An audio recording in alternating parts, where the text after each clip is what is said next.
What about end-to-end deep learning? What about these other things? And they're like, oh, that'll never work for speech. Speech is too complicated, etc. And we're thinking, I think you're wrong.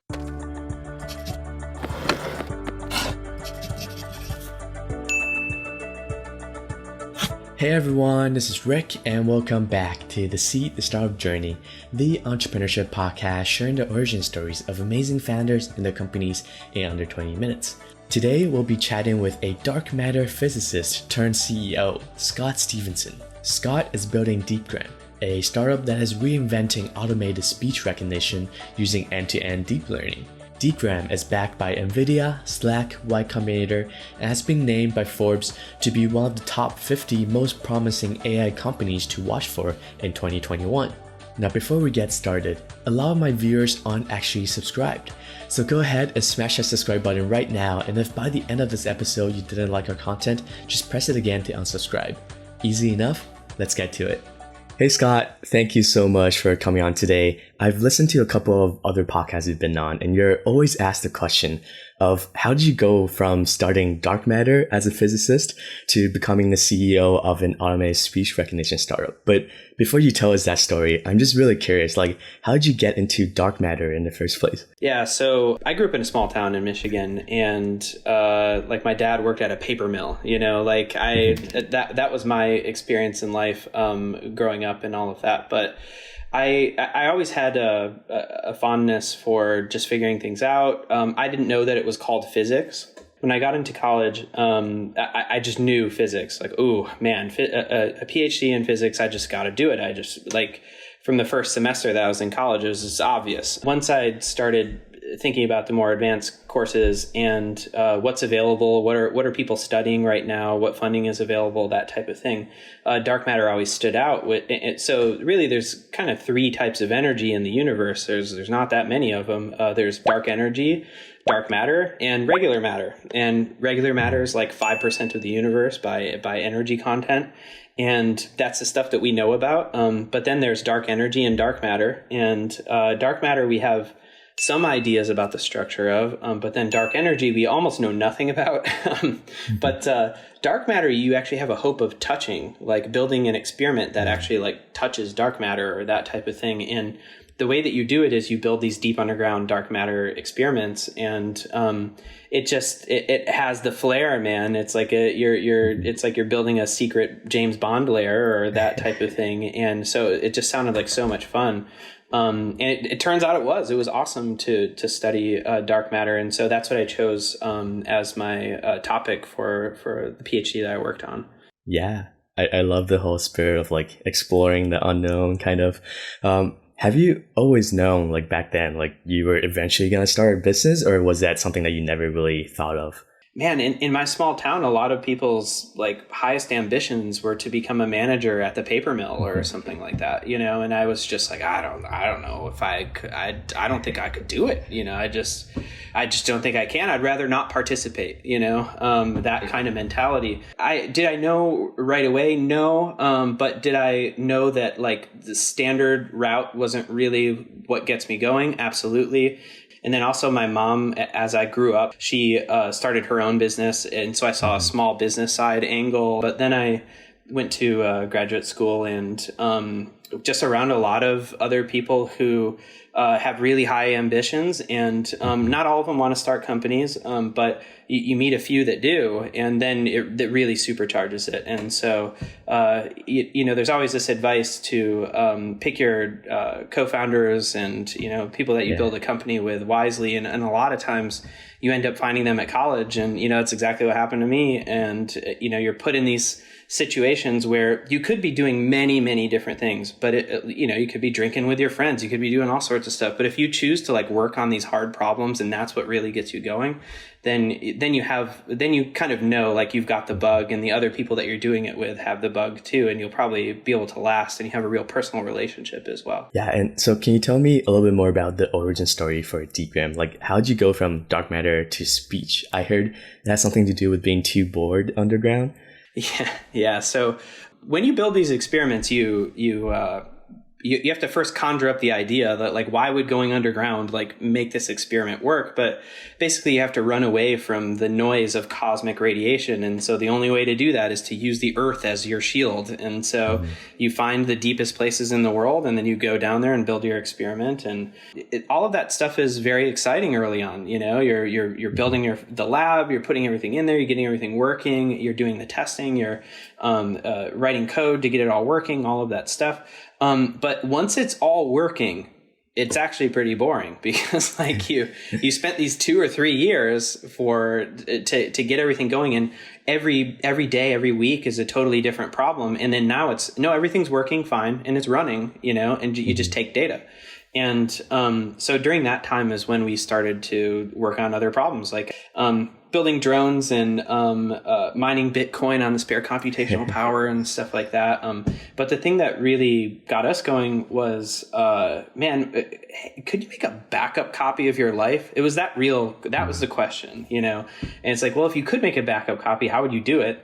You could do it with video. You could try to like image your brain state, you know? You could do all sorts of things, but like a practical way to do it would be to record audio all day, every day. It's not that invasive. It's like you can just wear it anywhere on your body. You don't have to worry about like covering up the lens if it were a camera or something like that. We just started recording 24/7 all day, every day, never turned it off, plugged it into the wall, charged it up, you know, that kind of thing.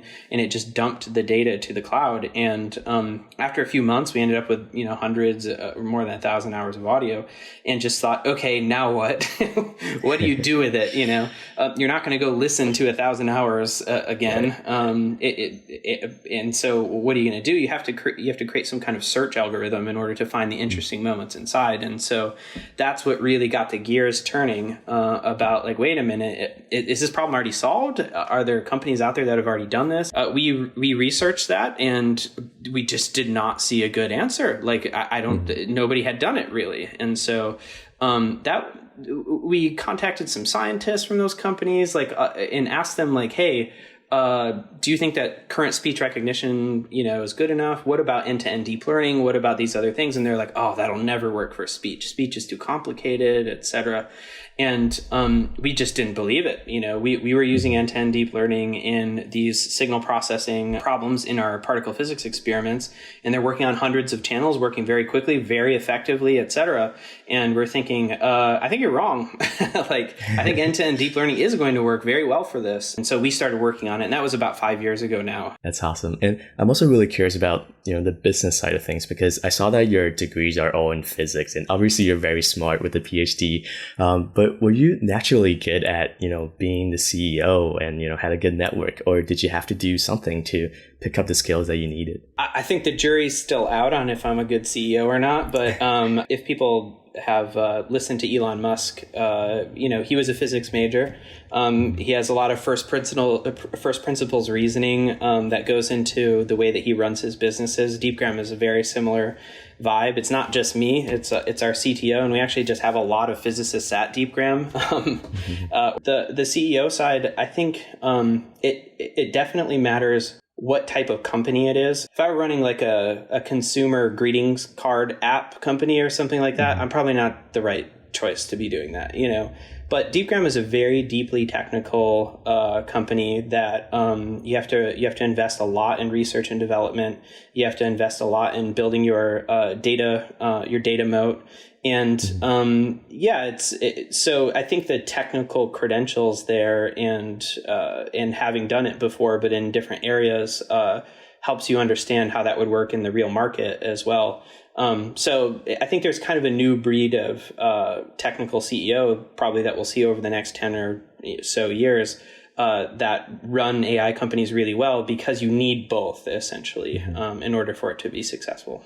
Definitely. So this is something that I kind of have trouble understanding, because when I want to have my audio transcribed, I would probably, you know, go to Google and search how to do that. And then the first things that come up would be, you know, Google's own ASI technology, or maybe IBM's Watson. So how do you compete with these giants? It's a tough game, especially when Google's selling their own and they own the search engine. You know, they can game that system however they want. But the way I like to look at it here is that speech is not solved, not by a long shot. And there are certain areas that it works really well in. And there are many, many areas that it doesn't. Many languages, many accents, many acoustic environments. It's not a solved problem yet. But so what that means is other companies have a way to differentiate. So maybe Google does a great job at addresses and things like that, and they do. But if you're talking about a like two-way conversation where people are interrupting each other and talking about highly esoteric things, like maybe it's a company meeting or something like that, using acronyms and all sorts of weird terminology, Google's model is not tuned to that type of thing. It's tuned to a general audience. It's more for like YouTube videos and, that kind of thing. But what Deepgram does is we have a general model, just like Google does, or Amazon, or Microsoft, or IBM. But we allow our customers to train a model that's specific to them as well. And so it can learn their jargon, their acoustic environment, their accents, their, even different languages. In general, their systems are built on older technology, so they're more expensive to run.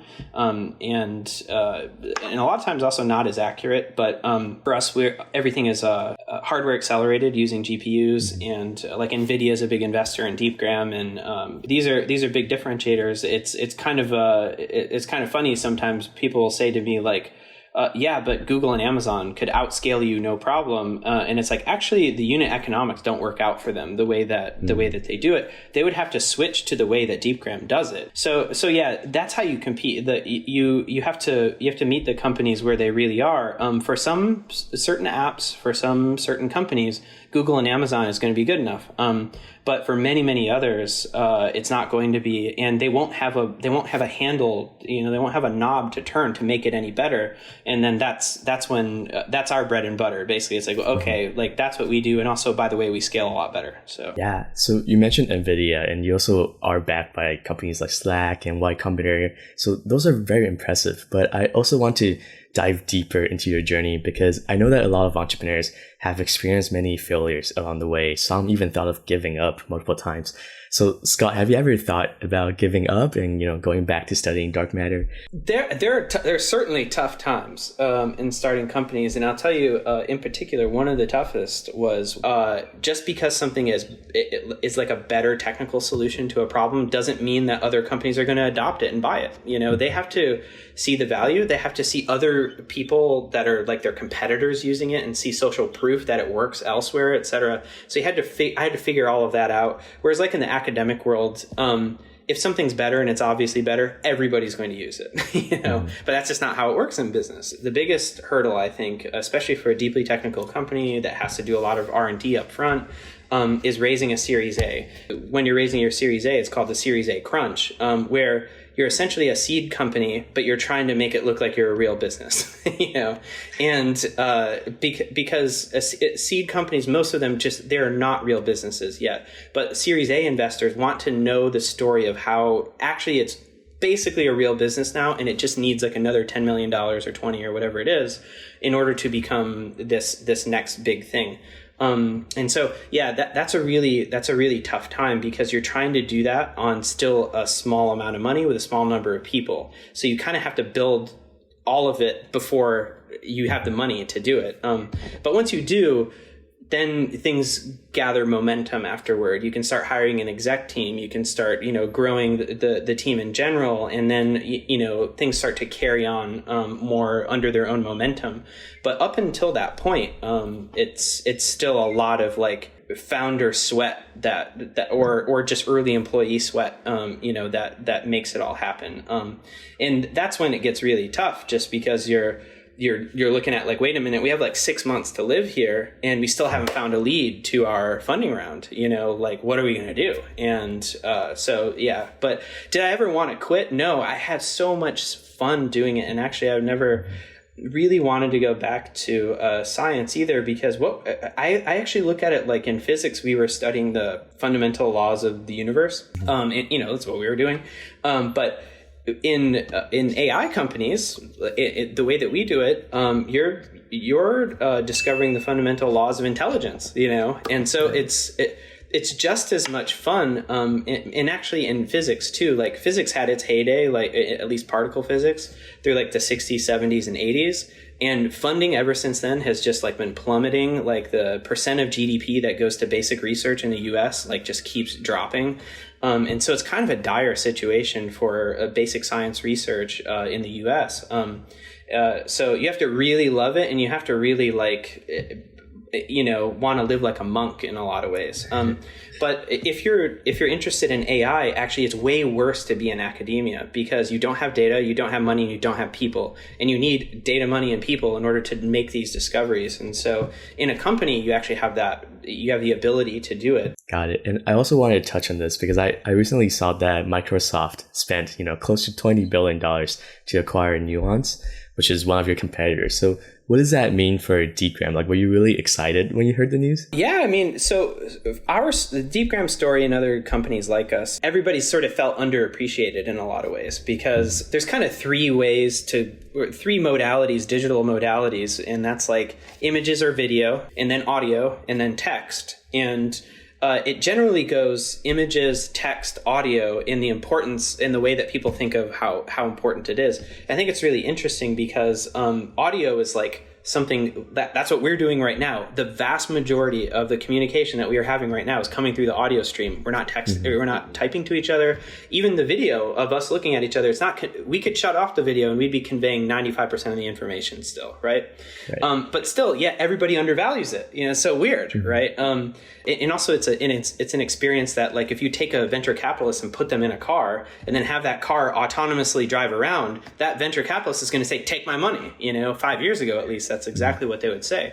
Voice experiences are a little bit different. They're kind of like a different, they're not that visceral in a lot of ways. But anyway, so Nuance is one of those companies that for a long time didn't really get it that right. But they got it right enough and built a really big business, a couple $1 billion, revenue business. But the thing that they really figured out was the healthcare side. And that's like where their bread and butter was.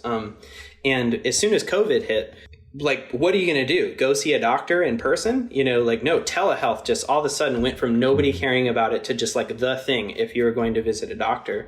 And Nuance was really well positioned for it. Microsoft was really hungry to get the business, et cetera. And so they built a product together called DAX, and it was really good.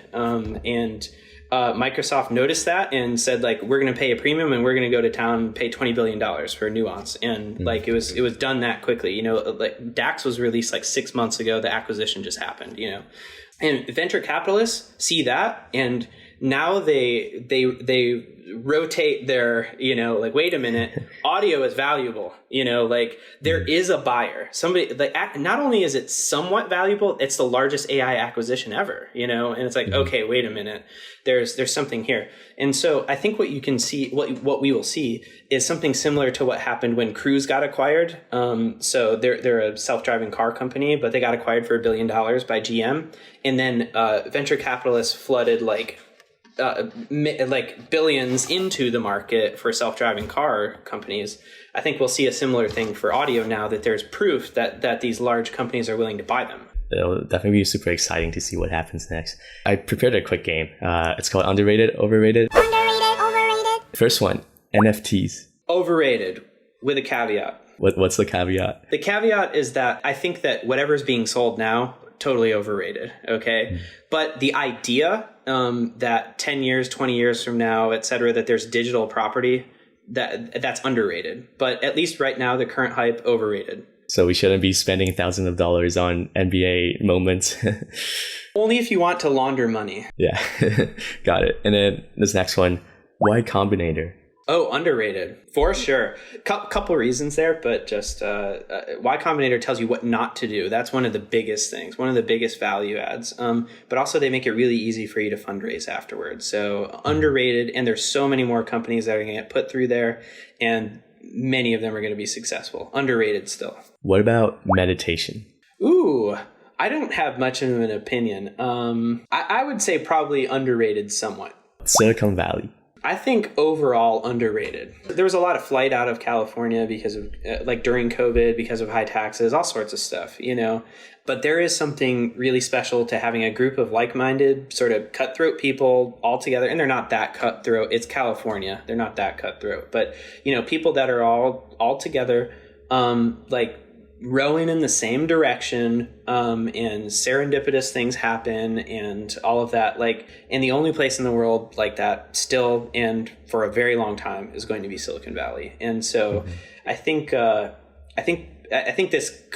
this couples with Y Combinator as well. Just like there's still so much value to be created from software. Anybody who's trying to get more funding to tech and doing it in a responsible way, underrated. And so this is the last question, which is, what is the best advice you've ever received?